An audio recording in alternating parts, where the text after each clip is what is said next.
Also, this is very interesting. The average well-informed American gets his or her news from 7 different sources. It used to be you just would watch the evening news on TV and that was it. Now you get it from 7 sources. Now, let me also tell you that 2 of these are kind of entertainment. 2 of these are quite right-wing.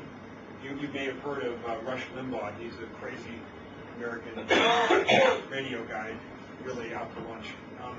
And then a couple of them are traditional, like PBS is our version of the BBC. Okay, now we start to get to the fun stuff, the social media. I think what's happened in the last couple of years is that we've moved to a time beyond MSN, Yahoo, AOL, which is not to say that they're not important, but the new centers of gravity are YouTube, MySpace, Facebook, places of social engagement. And so, you know, in fact, on Dig, you basically vote on which stories are most important. So it's really consumer democracy media. Flickr, you know, you put your photos up, you can share them by category. Next slide. This is just a short list of various places where people who are in their teens and 20s are going for content. And so it's kind of busy.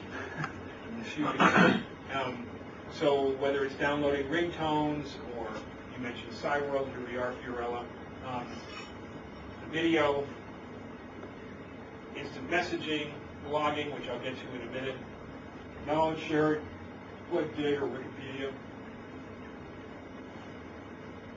I should go to you. I think these are just a few examples of how blogs could substitute traditional media in getting information. I mean, there are thousands of people who every morning get their news, get what's on from a comedian blog, which is Pepe Grillo, and I'm sure everybody of you know him. And a couple of examples. In the world, no? Well, I think it's somewhere in the bottom, but it's at least among the first top 50, so it's huge for an Italian blog. And the second and the third one are examples from the corporate world, and the second one is from Fiat. And if you like, it's a product blog. If you want to know something about the new launch of the car, you probably don't go to special magazines, but you go and see the car on the web.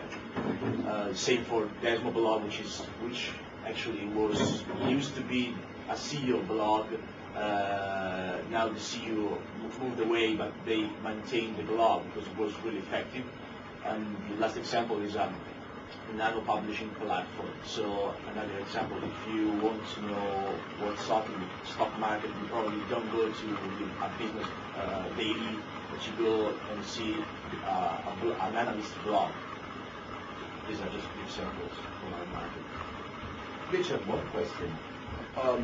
We are seeing that blogs are becoming more and more social information for consumers. But can we also say that blogs are also becoming sometimes source of information for journalists? Yeah, next page. Oh, okay. Let me show you.